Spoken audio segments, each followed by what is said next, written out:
મારે ત્યાગ તાલમાં રહેવું છે, વૈરાગ નદીમાં વહેવું છે, મારે ત્યાગ તાલમાં રહેવું છે, વૈરાગ નદીમાં વહેવું છે, જે જગના નાથે જોયું છે એ સત્ય જગતને કહેવું છે। नई सुबह, नया दिन, नया तीर्थ, नए भगवान, गसोई तीर्थ। बहुत ही सुंदर वातावरण यहाँ का, शांत वातावरण। थोड़ा कोरोना का काल के हिसाब से भी यात्रिकों का आवागमन नहीं है, भगवान के साथ समय गुजारे ऐसे कई पल मिले।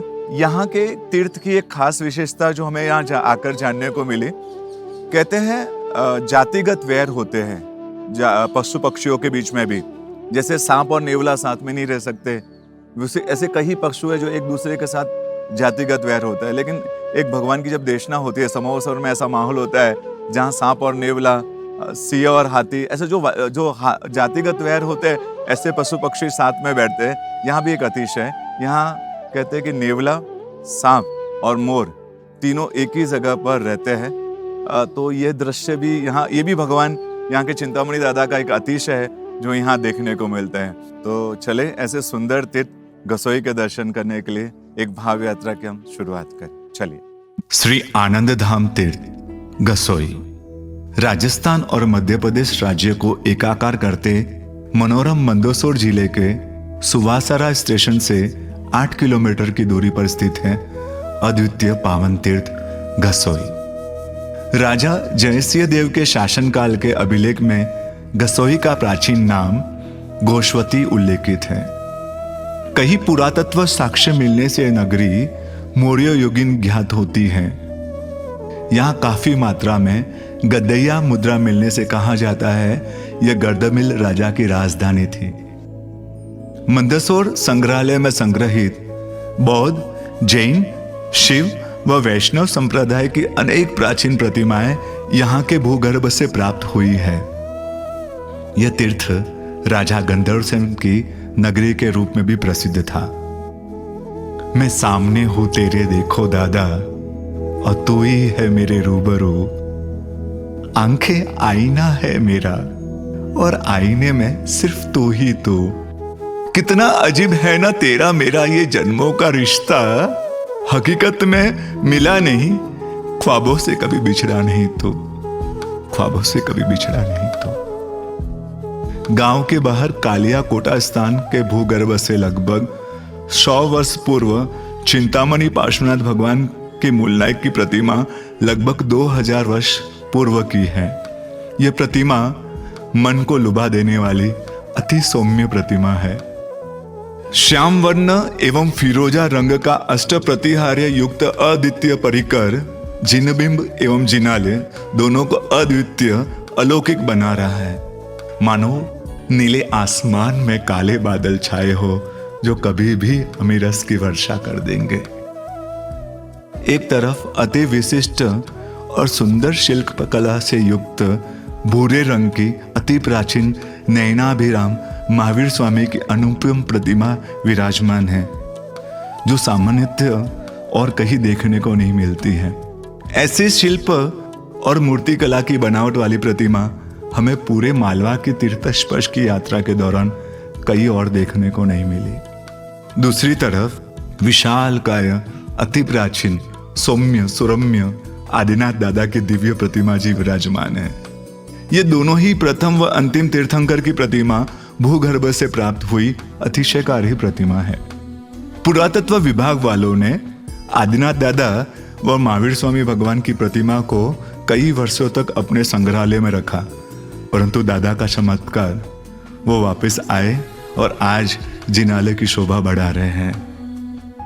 सामान्यतः एक बार संग्रहालय में जाने के बाद प्रतिमा वापस नहीं आती है। साथ ही यहाँ एक अति सुंदर नयन रम्य चौवीसी भी बनी हुई है, जिनके मूल में पार्श्वनाथ दादा व आजू बाजू में 24 तीर्थंकर परमात्मा विराजित है। जिनालय में नेमिनाथ दादा के अतिरिक्त अन्य प्रतिमाएं विराजित है। साथ ही यक्ष यक्षिणी जी भी विराजमान है। यहाँ नित्य प्रभु का अभिषेक स्वर्ण कलश के द्वारा किया जाता है। रंगमंडप का गुंबज अत्यंत मनोहर है। यहाँ सर्व सुविधा युक्त भोजनशाला, उपाश्रय और रहने की सुंदर व्यवस्था है। प्रणाम सुरेश भाई। प्रणाम प्रणाम।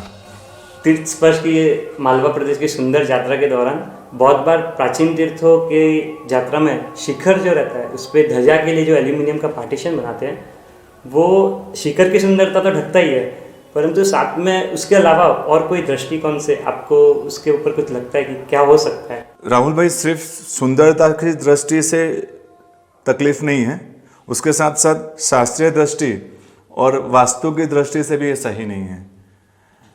मंदिर है ना, मंदिर एक जीवंत शरीर है, जीवंत शरीर। जैसे हम जीवंत है वैसे मंदिर भी जीवंत होता है।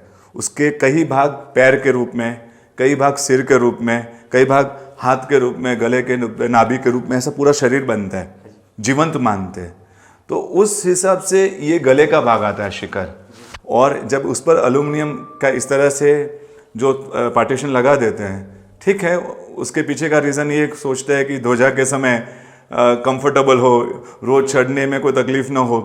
लेकिन ये अपना कंफर्टेबल, अब हम कंफर्टेबल हो जाए, उसके लिए मंदिर की जो पूरी ऊर्जा है, पूरी मंदिर का जो शेप है, मंदिर की जो ताकत है, क्योंकि ये एल्यूमिनियम धातु है, प्लस एल्यूमिनियम धातु, ठीक है, वो तो अलग विषय है, लेकिन ये गला है, ये गला है मंदिर का, और गले को बांध दिया हो तो कैसा होगा? तो आपने सिर्फ गले को बांधा नहीं है, मंदिर की पूरी ऊर्जा को बांध दिया है। और एल्यूमिनियम ऐसे भी तुच्छ धातु, जब हम मंदिर में लोखंड यूज करने का मना करते हैं और पूरे मंदिर के शिखर को एल्यूमिनियम से ढक देते हैं, हो सके तो मैं तो सबसे कहूँगा, जितने प्राचीन मंदिर और नवीन मंदिर में सहूलियत के हिसाब से सिस्टम बना रहे हैं, उनसे खास अनुरोध है, ये निकाल दीजिएगा। ये पूरी आपके संघ की जो मंदिर की जो ऊर्जा है, मंदिर के गले से बांध दिया हो, ऐसा लगता है। तो ये खास निवेदन आपसे। धन्यवाद, धन्यवाद। चलो अगले पड़ाव, अगले तीर्थ की ओर चले। प्रगट प्रभावी श्री चिंतामणि पार्श्वनाथ भगवान और सुंदर शिल्पकला युक्त श्री महावीर स्वामी भगवान एवं विशाल काय श्री आदिनाथ भगवान के दर्शन करने आप जरूर जरूर पधारें, जरूर जरूर पधारें।